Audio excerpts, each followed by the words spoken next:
Warahmatullahi wabarakatuh. Uh, Akhirnya pematerinya sudah datang di acara kajian pada hari ini. Gimana Kak Lala, apa bisa kita mulai? Halo, bisa ya? Bisa langsung dimulai aja. Sebelumnya, perkenalkan nama saya Hafsah Aryandini, selaku moderator pada kajian AMPU sore hari ini, yang mana pada sore ini kita akan mengadakan kajian hukum acara pidana, yakni tentang pertama penangkapan dan penahanan, yang kedua penggeledahan dan penyitaan, yang ketiga pra-peradilan, ganti rugi dan rehabilitasi.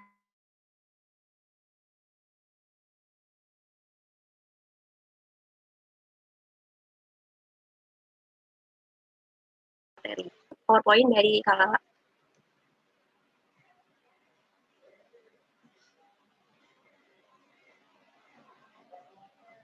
Apa sudah terlihat?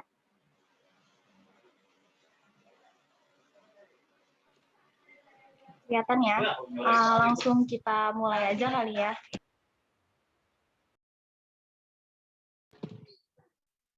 Oke, bismillahirrahmanirrahim. Assalamualaikum warahmatullahi wabarakatuh.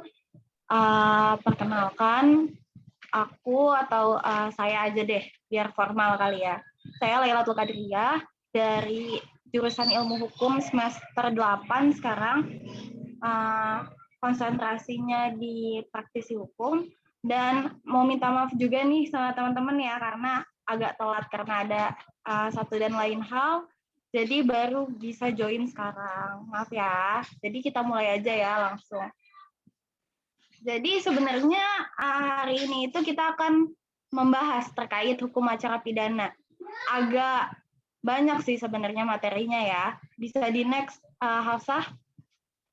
Nah, jadi pembahasan kita hari ini itu ada penangkapan, penahanan, penggeledahan, penyitaan, pra-peradilan, ganti rugi, dan rehabilitasi. Lanjut kita langsung bahas ke penangkapan aja. Nah, sorry, ini kayaknya ada agak kurang yang diganti ya, sorry banget ya presentasinya. Nah, jadi aku jelasin dari itu aja ya. Jadi penangkapan itu apa sih? Penangkapan itu sebenarnya adalah kayak penahanan sementara dari tersangka atau terdakwa untuk kepentingan penyidikan. Nah, dia itu ditahan tuh sementara sama penyidik seharusnya. Nah, di next saja. Nah, ini baru muncul. Sorry ya. Jadi penangkapan itu suatu tindakan penyidik berupa pengakangan sementara waktu kebebasan tersangka atau terdakwa apabila terdapat cukup bukti guna kepentingan penyidikan atau penuntutan dan atau peradilan dalam hal serta menurut cara yang diatur di dalam KUHP ya ini. Nah, di sini bisa kita lihat nih, pengakangan sementara. Berarti penangkapan ini nggak bisa dilakukan secara wewenang-wenang, nggak bisa dilakukan secara berkelanjutan terlalu lama, tapi hanya dalam waktu yang terbatas. Nah, siapa sih yang bisa ditangkap? Nah, itu tersangka atau terdakwa. Apabila udah ada bukti permulaan yang cukup buat kepentingan penyidikan atau penuntutan dan peradilan. Boleh di next. Nah, kewenangan siapa sih penangkapan ini? Nah, kewenangan penangkapan ini itu sebenarnya ada di penyidik kan, kalau menurut pasal 1 angka 20 KUHP yang tadi kita sudah lihat. Nah, tapi sebenarnya penyelidik itu juga bisa diberikan kewenangan penangkapan apabila terdapat perintah dari penyidik. Nah, penangkapan ini berapa hari? Berapa lama gitu? Paling lama itu 1 hari kepada orang yang diduga keras melakukan tindak pidana. Nah, gimana sih caranya kita itu tahu siapa orang yang diduga keras ini? Nah, biasanya itu menurut 2 alat bukti yang cukup, dan itu dikembalikan kepada si penyidik atau penyelidik ini terkait kriterianya. Boleh dilanjut? Nah, kita lanjut ke penahanan. Penahanan itu secara definitif itu adalah penempatan tersangka atau terdakwa di tempat tertentu oleh penyidik, penuntut umum, atau hakim. Kan kalau tadi itu kewenangannya si penyidik dan bisa juga oleh penyelidik kan. Tetapi kalau ini itu penyidik, penuntut umum, atau hakim. Boleh dilanjut? Nah, jenis penahanan itu ada 3. Itu ada rumah tahanan, penahanan rumah, dan penahanan kota. Bedanya apa sih dari ketiga ini? Kalau misalnya di rumah tahanan, berarti kita itu atau orang yang ditahan itu ditaruh di lembaga pemasyarakatan atau di tempat yang ditentukan oleh penyidik di rutan. Nah, setelah itu, kalau misalnya di rumah itu di mana sih? Itu adalah di kediaman dari tersangka atau terdakwa yang sedang ditahan. Nah, kalau misalnya di kota, itu di kota domisili dari si tersangka atau terdakwa ini. Jadi kalau misalnya di kota itu biasanya yang kita ada wajib lapor, itu biasanya tahanan kota tuh. Jadi dia nggak boleh keluar dari kota domisilinya. Tapi kalau dia keluar, tapi masih di dalam suatu kota tersebut, misalnya teman-teman, nauzubillah min dzalik ya, ada yang ditahan di daerah Tangerang Selatan. Tetapi ya udah teman-teman masih bisa keluar misalnya ke kampus atau misalnya ke tempat pelayanan publik lainnya, misalnya ke rumah sakit, tapi nggak boleh keluar dari kota Tangerang Selatan itu. Kalau misalnya di rumah, teman-teman cuma boleh nih, misalnya di rumah teman-teman aja, nggak boleh keluar-keluar. Gitu ya bedanya. Oke, boleh dilanjut. Nah, jangka waktunya berapa lama sih? Ini sebenarnya ada di KUHP ya. Kalau misalnya untuk kepentingan penyidikan yang dikeluarkan oleh penyidik, itu bisa dikeluarkan surat penahanan itu paling lama 20 hari. Paling lama 20 hari, kalau misalnya, kenapa ini ada plusnya? Kalau misalnya belum adanya belum cukup atau diperlukan jangka waktu penahanan lebih untuk kepentingan penyidikan oleh penyidik, itu bisa diperpanjang oleh penuntut umum maksimal 40 hari. Ini jumlah maksimal ya. Jadi kalau misalnya itu sebelum 40 hari sudah bisa dibebaskan atau sebelum 60 hari ini udah bisa dibebaskan, ya udah itu bisa bebas. Nah, setelah itu ada oleh penuntut umum. Nah, dia itu sama, awalnya tuh maksimal 20 hari. Tapi kalau diperlukan lagi, itu bisa diperpanjang 30 hari.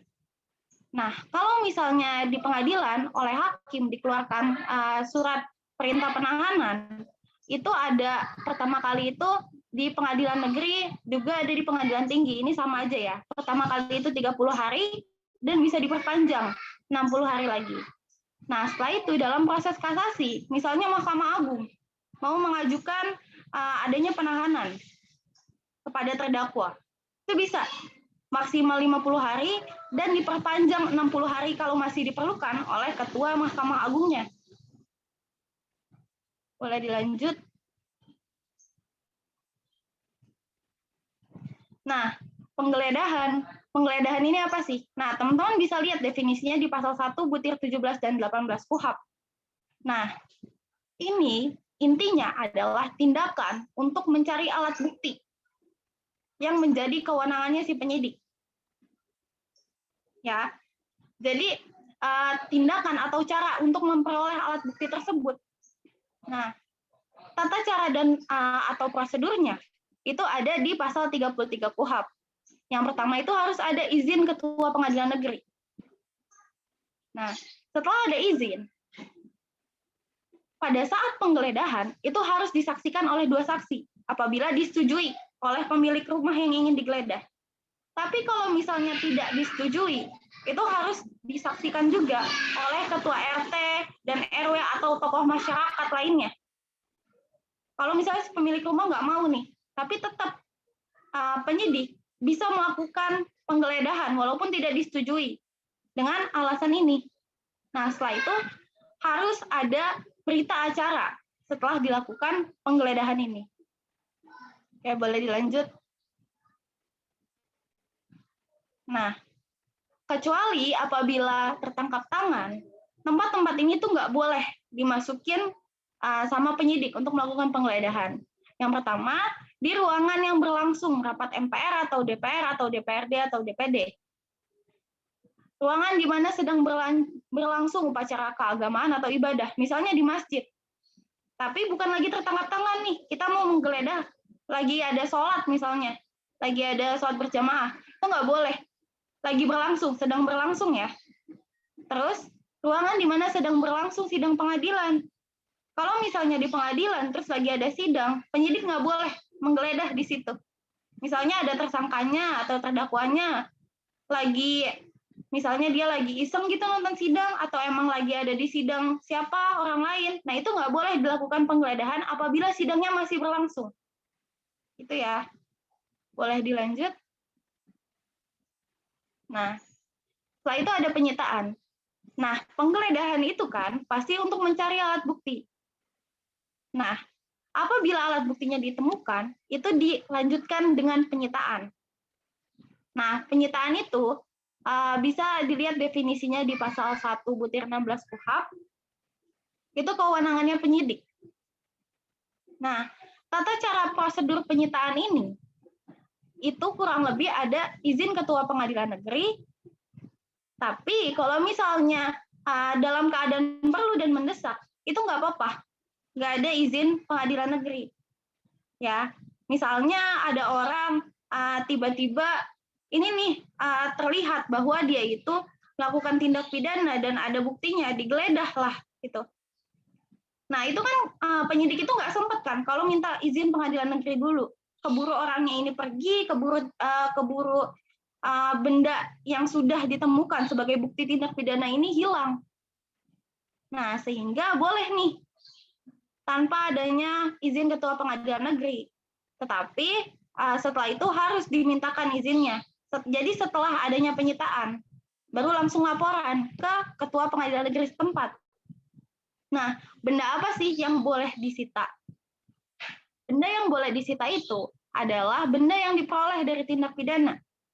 Benda yang digunakan untuk melakukan tindak pidana, digunakan untuk menghalangi penyidikan, dan berhubungan langsung dengan tindak pidana. Diperoleh dari tindak pidana itu maksudnya apa sih? Misalnya, ada pencurian. Terus benda yang diperoleh dari pencurian itu misalnya dompet, handphone, atau benda-benda lainnya yang emang dia dapat dari hasil dia mencuri. Terus benda yang digunakan untuk melakukannya. Misalnya dia pakai silat untuk membolongi tas ibu-ibu, misalnya kayak gitu. Biar dompetnya jatuh, biar dia bisa nyurinya gampang. Nah itu juga bisa disita.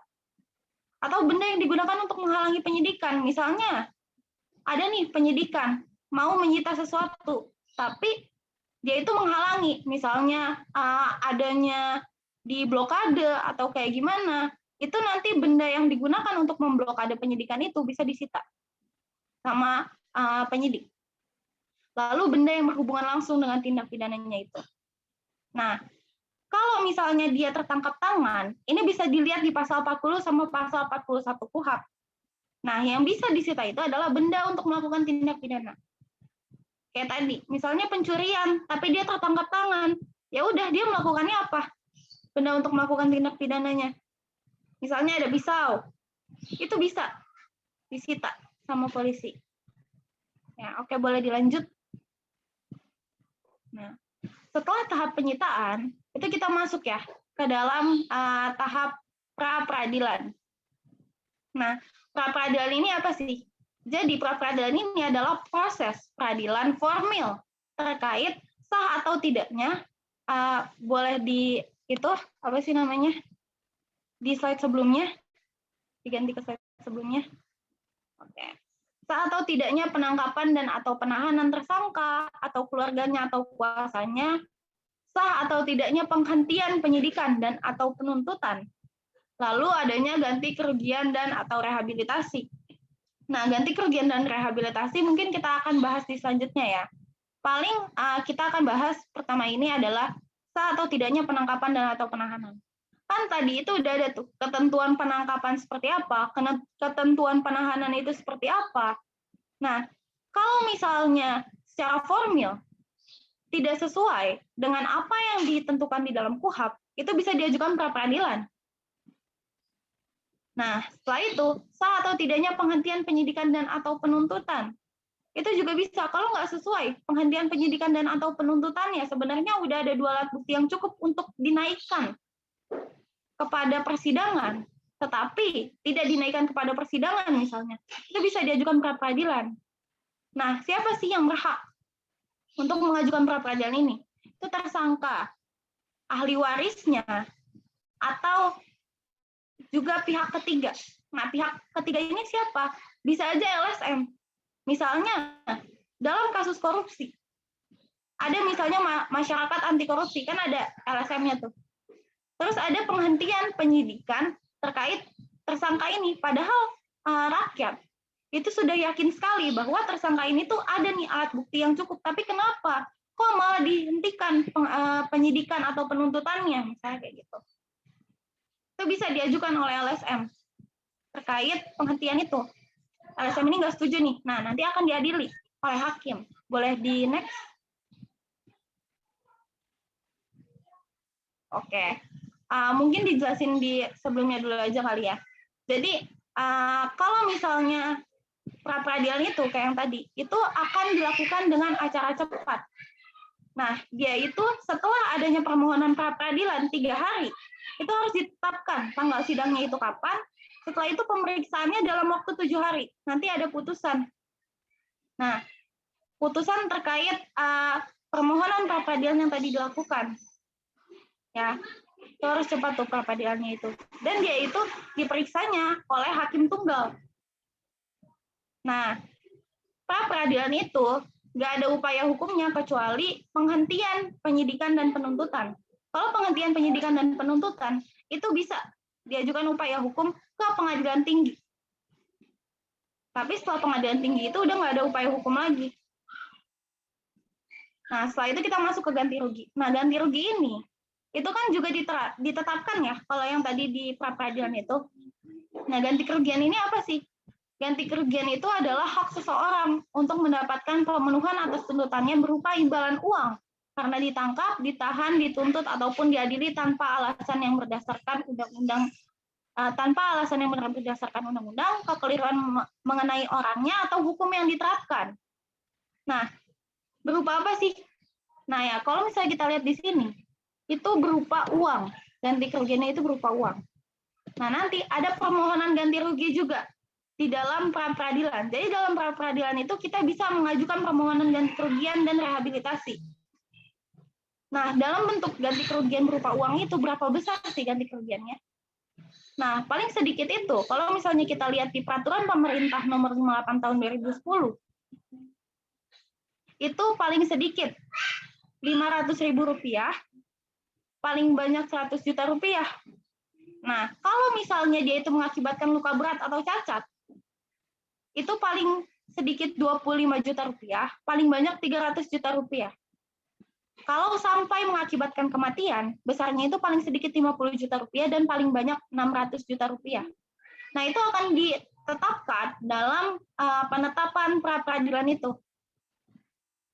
Dan nggak cuma tersangka doang ya, yang bisa mengajukan ganti kerugian ini, mengajukan permohonan ganti kerugian. Tapi ahli warisnya juga, keluarganya juga bisa. Oke, boleh di next. Nah, setelah itu ada rehabilitasi. Permohonan rehabilitasi ini juga kan bisa kan tadi diajukan pada saat pra peradilan. Nah, rehabilitasi ini apa sih? Itu adalah permohonan untuk mendapatkan pemulihan haknya dalam tingkat penyidikan, penuntutan, atau peradilan karena ditangkap, dituntut, ataupun diadili tanpa ada alasan yang berdasarkan undang-undang atau karena kekeliruan. Jadi dia mengajukan nih permohonan rehabilitasi, atau misalnya kalau orang yang sudah dia itu udah diadili nih, udah diperiksa pokok perkaranya, tapi ternyata diputus bebas atau diputus lepas, dia itu juga bisa mendapatkan rehabilitasi. Nah, bentuk rehabilitasinya itu apa sih? Itu ada di putusan hakim atau ada di penetapan yang pra peradilannya. Nah, ada klausul bahwa memulihkan hak terdakwa dalam kemampuan, kedudukan, serta harkat martabatnya. Nah, di sini nih, diterbitkan, setelah itu dianggap bahwa dia itu tidak bersalah, dipulihkan hak-haknya. Oke ya. Jadi nama baiknya dipulihkan bahwa dia itu tidak terbukti melakukan tindak pidana yang dituduhkan. Oke, boleh di next mungkin udah kali ya. Oke, sudah selesai ya. Pemaparan materi kali ini mungkin ada yang mau ditanyain. Maaf juga ya kalau agak umum, soalnya ini emang banyak banget sih itunya materinya. Ada yang mau ditanyain mungkin? Baik teman-teman semuanya, setelah selesai pemateri untuk memaparkan materinya, bagi teman-teman yang ingin bertanya, dipersilakan.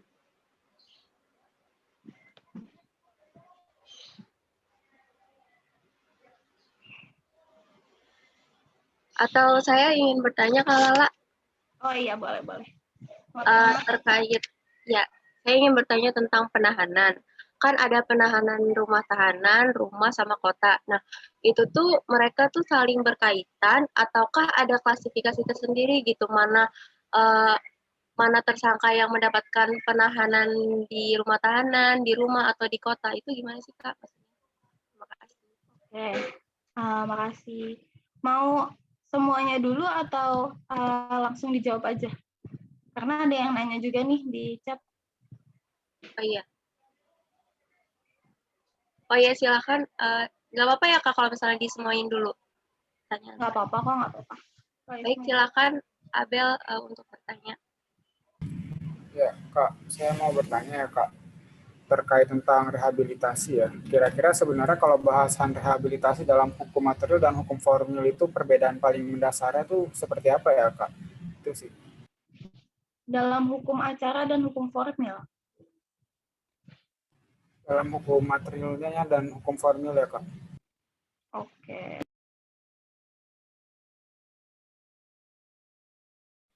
Apa teman-teman yang lain ada yang ingin bertanya? Baik Kak, mungkin belum ada yang ingin bertanya lagi. Langsung dijawab aja mungkin Kak Lala. Oke. Terkait pertanyaan pertama itu Hafsah ya. Apakah ada klasifikasi terkait penahanan yang di rumah tahanan, penahanan yang di kota, dan satu lagi itu penahanan yang di rumah. Sebenarnya itu dikembalikan masing-masing lagi kepada penyidik dan penuntut umum kriterianya, dan biasanya kalau misalnya tahanan kota itu ada orang yang bisa menjamin dari si orang ini agar tidak melarikan diri kemana-mana dalam praktik implementasinya ya.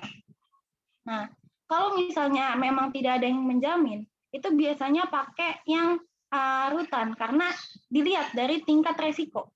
Resiko orang ini akan melarikan diri atau tidak. Nah, itu kembali lagi dikembalikan kepada penyidik dan penuntut umum ya. Tapi kalau misalnya dalam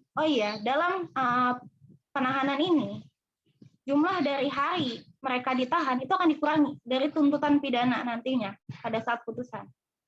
Nah, perbedaannya dari ketiga penahanan ini, kalau misalnya penahanan kota, itu karena dia masih bebas ya, itu hanya akan dikurangi 1/5 dari jumlah harinya. Misalnya dia dilakukan tahanan kota itu 5 hari, tetapi karena dia misalnya dipidana 2 bulan, berarti dari 2 bulan itu hanya dikurangi 1 hari, karena 1/5 dari jumlah penahanan dia atau hari penahanan dia.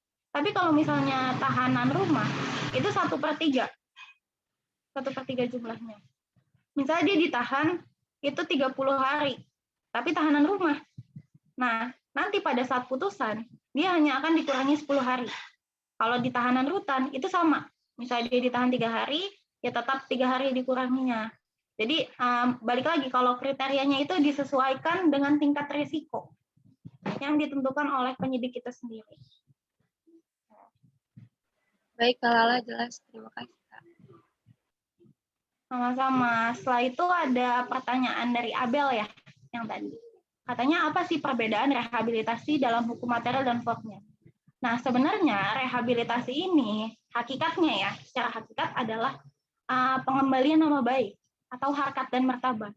Karena apabila seseorang itu sudah masuk ke dalam proses peradilan pidana, biasanya stigma masyarakat atau stigma dari orang-orang sekitar itu, walaupun kita punya asas presumption of innocence ya, bahwa orang itu belum bersalah sebelum diputuskan bersalah. Tapi banyak stigma dan harkat martabatnya itu sudah turun, sudah terampas dari dia, sudah dilihat sebagai narapidana yang melakukan kejahatan. Nah, makanya secara hakikat itu seperti itu. Dan secara formilnya ditentukan dari atau diwujudkan sama pengadilan itu melalui putusan atau penetapan. Kalau misalnya nanti di putusannya itu nggak ada memulihkan kata-kata yang tadi, memulihkan harkat martabat dan nama baik dia di dalam putusan, itu bisa kita mengajukan permohonan untuk rehabilitasi pada pengadilan. Nanti pengadilan akan mengeluarkan penetapan untuk merehabilitasi nama baik kita. Jadi kayak gitu ya. Paling perbedaannya ya seperti itu sih, perwujudannya dan esensinya sebenarnya untuk apa. Gitu. Apakah ada pertanyaan lagi? Bagaimana Abel, dapat dipahami? Ya, dapat dipahami. Terima kasih, Kak. Ya, sama-sama ya, Abel. Baik, untuk teman-teman yang lain, ada yang ingin menambahkan atau ingin bertanya? Iya, boleh banget tuh. Kalau misalnya aku ada kurangnya juga boleh banget untuk ditambahin ya. Karena kita di sini sama-sama belajar aja. Kak, izin bertanya, Kak. Iya, silahkan.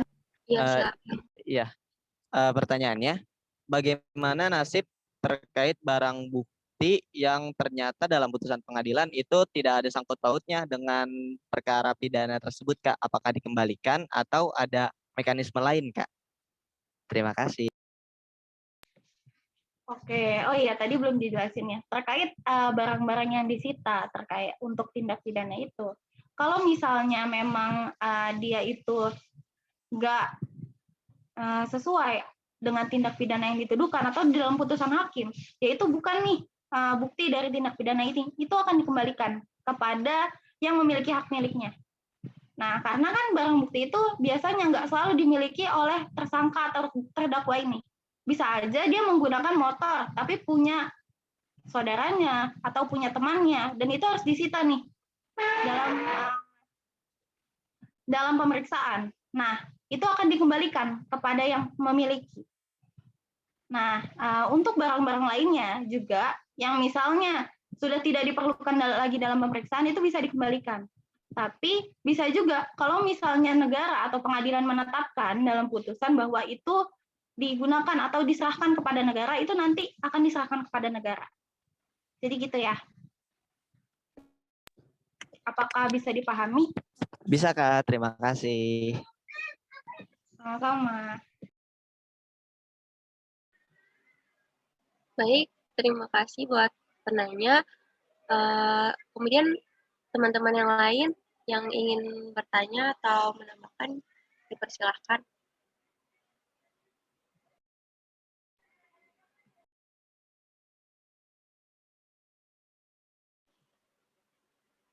Rafika atau ada Bang Wahyu di sini ingin menambahkan atau bertanya mungkin, Kak?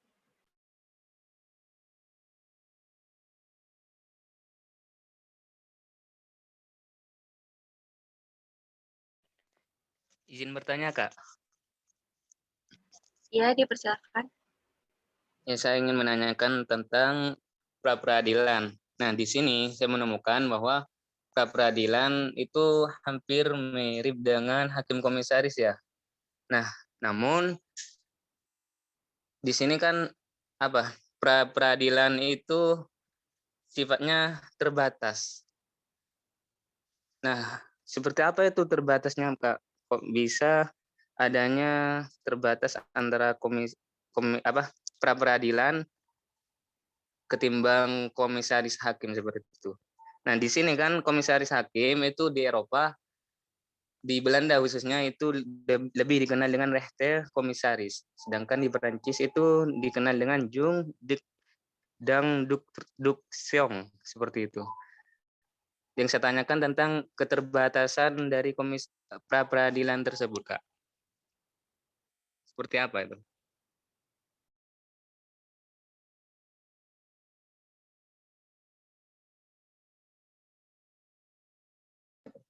Oke, langsung dijawab aja ya berarti ya. Nah, kalau misalnya kenapa sih pra-peradilannya terbatas? Karena balik lagi, esensi pra-peradilan ini kita kan diaturnya dalam KUHP ya. Nah, dan KUHP ini merupakan bentuk atau kitab undang-undang yang memang dibentuk oleh Indonesia. Jadi ini benar-benar sistem peradilan pidana dari Indonesianya, khas di Indonesia. Nah, terus kenapa sih pra-peradilan ini terbatas? Karena balik lagi, esensi pra-peradilan yang diinginkan pada saat pembentukan peraturan perundang-undangan ini ialah hanya untuk mengadili kesalahan formil pada awalnya. Kesalahan formil dari penyidik dan penyelidik atau aparat penegak hukum. Karena biar hak asasi manusia si tersangka atau terdakwa ini itu dilindungi. Nah, kalau misalnya kita itu tanpa pra-peradilan atau pra-peradilan ini justru meluas, hilang berarti esensi dari pra-peradilan yang untuk mengadili tindakan-tindakan yang tidak seharusnya dilakukan oleh aparat penegak hukum itu. Gitu ya. Jadi balik lagi kepada ini itu untuk mengadili formilnya, bukan mengadili materinya, karena materi nanti itu akan diadili atau pokok perkara itu akan diadili di dalam pemeriksaan pokok perkara oleh pengadilan dalam tahap penuntutan gitu.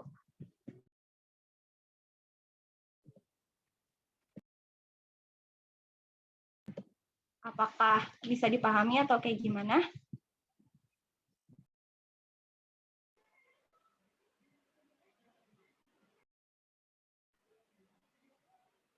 Bagaimana Saudara Hairul atas jawaban dari pemateri?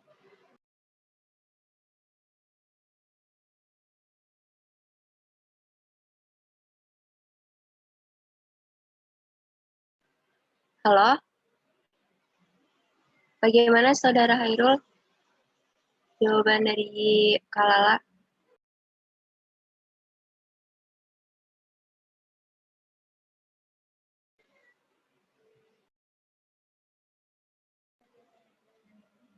Mungkin sinyal kali ya.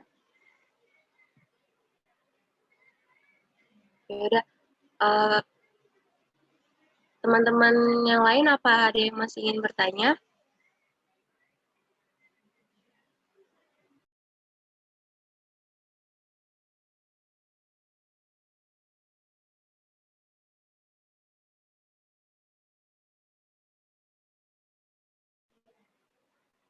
Ada dari Pak Wahyu Istiham Susanto, dipersilakan bertanya.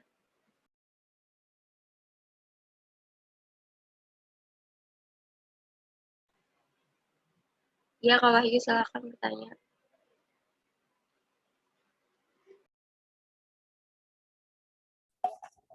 Halo, kedengeran nggak? Iya, Bang, kedengeran.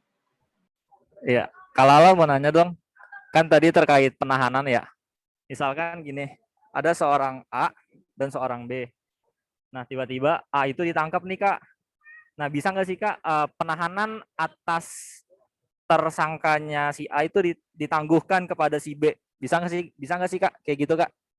Soalnya kalau menurut si A, mending si B aja nih yang ditahan. Saya masih bisa senang-senang kayak gitu, Kak. Bisa nggak, Kak? Kalau misalkan penangguhan tahanan oleh A kepada si B.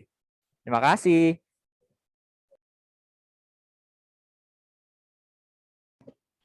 Jadi penangguhan penahanannya itu dialihkan ya dari si A ke si B, gitu ya? Iya, Kak, karena si A ini benar-benar nggak suka gitu, Kak, ditahan kayak gitu. Misalkan ya. Kalau kayak gitu seharusnya nggak boleh ya. Jadi kan dari awal yang dikeluarkan surat perintah penahanannya itu untuk A. Kalau misalnya dia mau ditangguhkan, itu bisa sebenarnya. Jadi misalnya penangguhan penahanannya itu dialihkan dari tahanan rutan atau misalnya dari tahanan rutan ke kota atau ke rumah atau penangguhan penahanan sementara. Tapi nggak bisa kalau misalnya dari si A tiba-tiba dialihkan ke si B. Nah, itu nggak boleh karena emang dari awal yang dikeluarkan surat perintah penahanannya itu kepada A. Jadi harus si A yang ditahan. Itu ya, Kak Wahyu. Kak, kalau orang sakit ditangguhkan bisa nggak penahanannya? Soalnya kan merujuk ke dalam pasal 31, pasal 31 KUHP. Bisa nggak, Kak?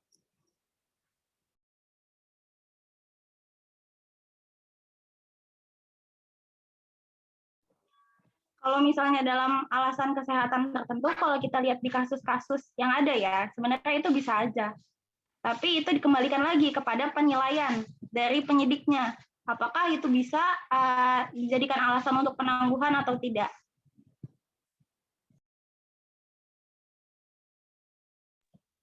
Gitu, Kak Wahyu, kalau menurut aku.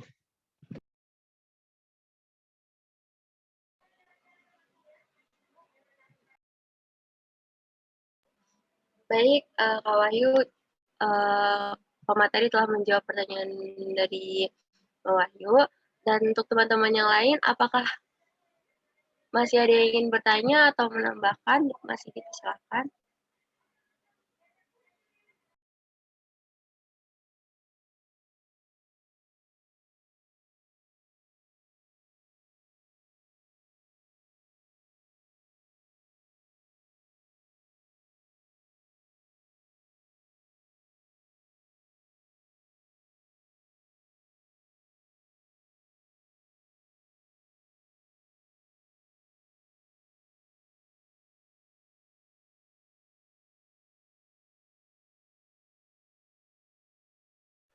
Baik, Kak Lala mungkin sudah tidak ada yang ingin bertanya lagi ya.